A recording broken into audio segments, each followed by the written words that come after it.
Welcome to the world of General's Order. General's Order is a Chinese strategy card game inspired by the Chinese classical novel Romance of the Three Kingdoms. In this game, you will assume the role of a warlord. Your objective is to conquer your arch-rival's fortress in a battle of might, wit, and courage. Here are some basic rules and features of the game.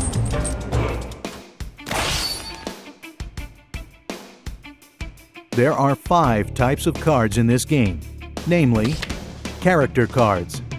They are the military units who are mostly generals under your command.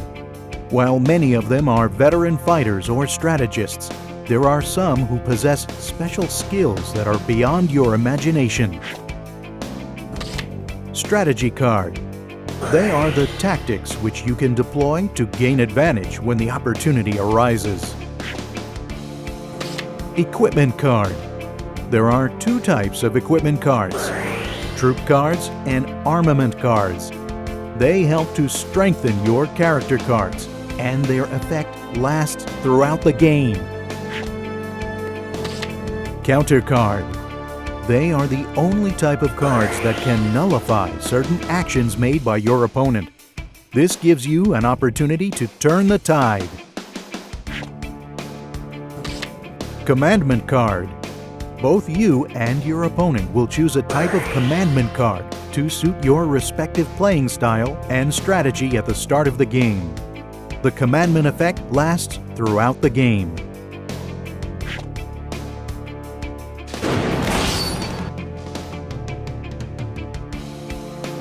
Now, let's take a look at the card layout design. On the top left corner, you will see the recruitment or execution cost. This is the number of hand cards that you will need to discard in order to play a card. On the top right corner, the flag and its number represent the strength of the character's might. The ancient Chinese fan and its corresponding number symbolize the intelligence of a character.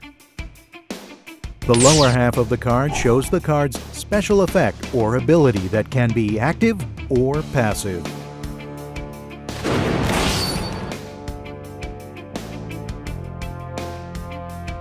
Our map is also known as a battlefield. The battlefield is divided into 4 distinct zones, namely Fortress, Border, Enemy's Border, and Enemy's Fortress. On top of this, you will find 4 boxed-up areas on each player's map that indicate the location where you should place your commandment card, resource deck, casualty pile, and discard pile. Command box. This is where you position your commandment card at the beginning of the game. Resource box. Place the rest of your deck on the resource box. Here is where you can draw your cards at the start of every turn. Discard box. All your used cards will be placed on the discard box. For example, used strategy cards, equipment cards, and recruitment or execution cost. Casualty box. All your defeated character cards will be sent to the casualty box. Any character card sent to the casualty box cannot be recruited again.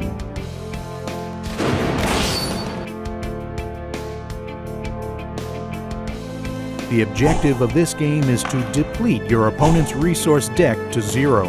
If any of the players have no more cards to draw when he is required to do so, he is considered defeated.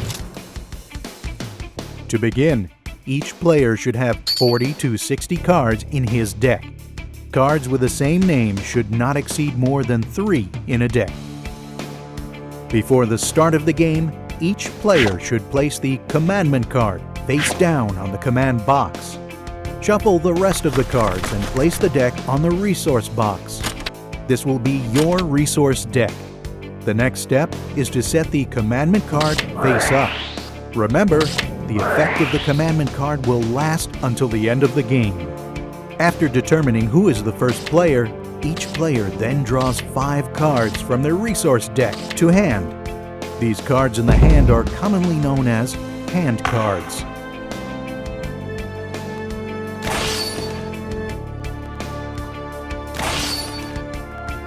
Each player must draw one card from the resource deck and add to their hand cards at the beginning of each new turn. The first player will skip this phase at his first turn to balance the first turn's advantage. During the main phase, players can choose to deploy the following actions in any order they desire. Action 1. Recruitment.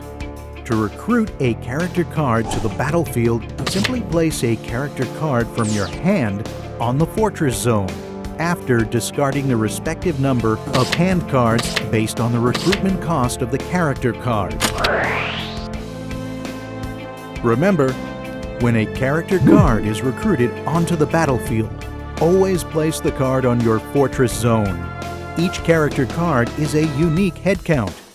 This means that you can only recruit a character card onto the battlefield if there is no other character card of the same name belonging to you on the battlefield or in the casualty pile. Last but not least, we have a special rule on recruitment, which is called affiliation. For every character card of the same faction, you can reduce its recruitment cost by 1 point. For example, you have 3 Shu characters on the battlefield. The recruitment cost of Shu General Liu Bei, who requires 3 recruitment costs, is reduced by 3 points. This means that you do not need to discard any hand cards to recruit him onto the battlefield. Action 2. Maneuver. This action refers to moving or attacking with your character cards. Each of your character cards is only allowed to move or attack once during your turn. When there is no opponent's character card on the battlefield, you can move your character card to any location on the map, except the enemy's fortress. When your opponent's character card is on the enemy's border zone, you can move your character card to any location on the map, except the enemy's fortress. However, if there is an opponent's character card on your border zone, your character card can only move to your border zone, as it is deemed that you are intercepted by your opponent's character card and cannot cross over to enemy's border zone. If you are moving a character card from your enemy's border to your border or fortress, it is deemed as a form of retreat, and you may do so regardless of the position or the number of opponent's character cards on the map. Attacking with the character card. There are 3 types of attack: melee, tactical strike, and siege. Melee. During your turn, if your character card and opponent's character card are in the same zone, your character card may execute a melee attack. In a melee attack, character cards with higher might will win the battle. Defeated character cards are deemed to be killed and will be sent to the casualty pile.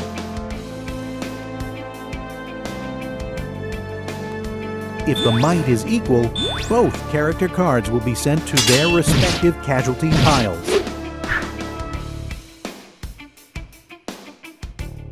Tactical strike. During your turn, if both your opponent and your character are in the same zone, you may execute a tactical strike, provided the character card has not moved or attacked previously. Flash the strategy card, which contains the word tactics, from your hand and pay the respective execution cost. If the targeted character's intelligence is lower than your character card that executes the tactical strike, your opponent's character card is considered killed and will be sent to his casualty pile. If the intelligence of your opponent's character card is equal or higher than your character card that executed the target strike, it is deemed that the tactical strike has failed. The flashed strategy card will then be discarded. Siege. When your character card is on your enemy's border and there is no opponent's character card to stop you, this character card can attack the fortress directly. This form of attack is known as a siege. During a siege attack, the damage is determined by the attacking character card's might. For example, if the might of your character card is 3 points, your opponent will have to remove 3 cards from his resource deck to the discard pile. If there is at least one opponent's character card on the enemy's border, you must eliminate your opponent's character card first before you can launch a siege attack.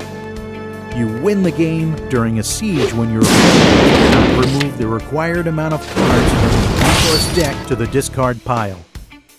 Action 3. Enhancement. You can deploy additional tactics and equipment to enhance your gameplay. The enhancement can be divided into 3 main areas.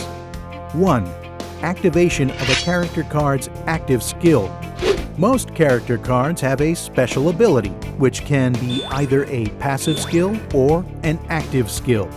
Passive skills are automatically in effect as long as the character card is on the battlefield.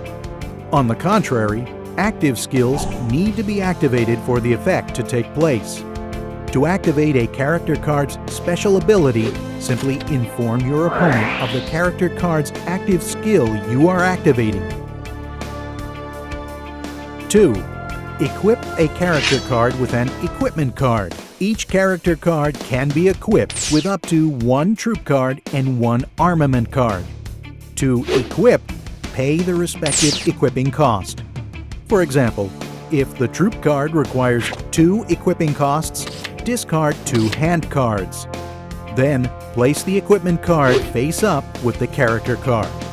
Once equipped, the card effect is automatically in effect for every turn until the character card is removed from the battlefield. 3. Activation of strategy cards. Unlike equipment cards, all strategy cards have only a 1-turn effect. This means the effect lasts only on the turn you activate it. You can activate it by showing the strategy card to your opponent and paying the respective executive cost of the card. Resolve the card effect and place the strategy card face down on your discard pile as the event is deemed to be over. There is no limit to the number of strategy cards you can activate in a turn as long as you are able to discard the required execution cost. You have just learned the 3 different actions that can be deployed during your main phase. There is no limitation or any specific sequence as to which strategy must be deployed first. You can choose not to deploy any strategy during your main phase. You have to inform your opponent that your turn has ended and count the number of your character cards on the battlefield. Remove the respective number of cards from your resource deck to the discard pile as upkeep. If you do not have enough cards in the resource deck to pay for the upkeep, you lose the game. Lastly, you must discard any excess hand cards to the discard pile during the end phase. This depends on the size limit of your hand cards that is determined by the number of factions in your deck. 3 or more factions can only hold a maximum of 6 hand cards. 2 factions can hold a maximum of 8 hand cards, while 1 faction can hold a maximum of 10 hand cards. Once these actions are completed, you can end your turn and your opponent will start his turn. You have come to the end of our guide. Now, form your troops and prepare for the ultimate battle.